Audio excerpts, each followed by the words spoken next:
या हाय नमस्कार दोस्तों, मैं आदित्य श्रीवास्तव। आप सभी लोगों का हमारे चैनल में स्वागत है। आज का हम टॉपिक डिस्कशन करने वाले हैं how to select mutual fund, right. Last conversation में हम लोगों ने देखा था कि कैसे mutual fund categories of funds में डिवाइडेड होती है, कई सारे फंड्स में। आज हम डिस्कशन कर रहे हैं कि कई सारे फंड्स हैं, जैसे लार्ज कैप हो गया, मिड कैप हो गया, small cap, multi cap index fund हो गया।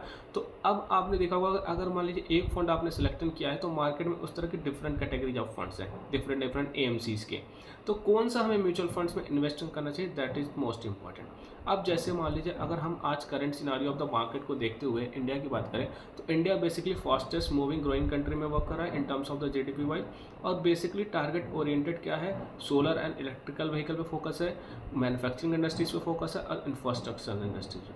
तो अगर आप अपने पोर्टफोलियो में कुछ ऐसा कैटेगरीज ऑफ फंड्स इन्वेस्टमेंट करते हैं जिसमें परसेंटेज ऑफ स्टॉक्स होल्डिंग ज़्यादा हो, इसका मोर देन हो, जैसे आपको लगता है कि आने वाले 2 या 3 साल में फाइनेंशियल इंडस्ट्रीज मूव करेगा या इंफ्रास्ट्रक्चर इंडस्ट्री अच्छा खासा परफॉर्म करने वाला है, तो आप उसमें देख सकते हैं कि आप अपना एक कैटेगरीज ऑफ फंड मान लीजिए लार्ज कैप चूज किया, उसमें आप देख रहे हैं कि फाइनेंशियल इंडस्ट्री आपका 17% है, और एक कैटेगरीज ऑफ फंड इसमें 12%। आपको लग रहा है फाइनेंशियल इंडस्ट्रीज मूव करेगा अच्छा खासा, तो आप अपने इस कैटेगरीज ऑफ फंड्स को होल्डिंग्स को डाल सकते हैं। तो ऐसे आप परसेंटेज ऑफ एलोकेशन के अकॉर्डिंग आप अपने selection of the mutual fund select कर सकते हैं।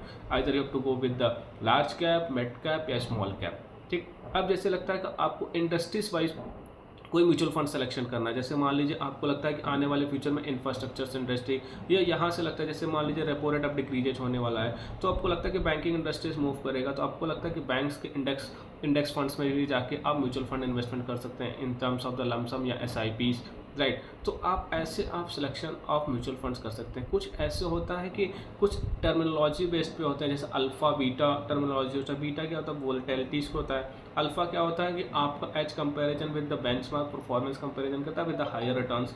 तो उसके कंपैरिजन में भी आप कुछ इंडेक्स फंड्स में ले सकते हैं, कुछ ईटीएफ कैटेगरीज ऑफ फंड्स में जा सकते हैं कि आपको लगता है कुछ स्टॉक्स एनालिसिस, कुछ ऐसे एग्रेसिव फंड्स होते हैं मार्केट में, जैसे लार्ज कैप मिड कैप में भी कुछ ऐसे एग्रेसिव फंड्स होते हैं, उसमें इन्वेस्टमेंट कर सकते हैं। आपको लगता है कि मिड कैप ये फंड्स है और उसमें कुछ परसेंट ऑफ स्टॉक्स आपने देखा कि ये स्टॉक्स आने वाले फ्यूचर्स में मूव कर सकता है, तो आपको लगता है ये इसमें परसेंटेज ऑफ एलोकेशन ज़्यादा है, तो आप इस categories of funds mutual fund में जा सकते हैं। तो आप अपना ऐसा पोर्टफोलियो क्रिएट कर सकते हैं, ऐसे selection of the mutual fund based on the stocks analysis कर सकते हैं, और आप इसके बेसिस पे भी स्टॉक्स में भी इनपुटेड कर सकते हैं।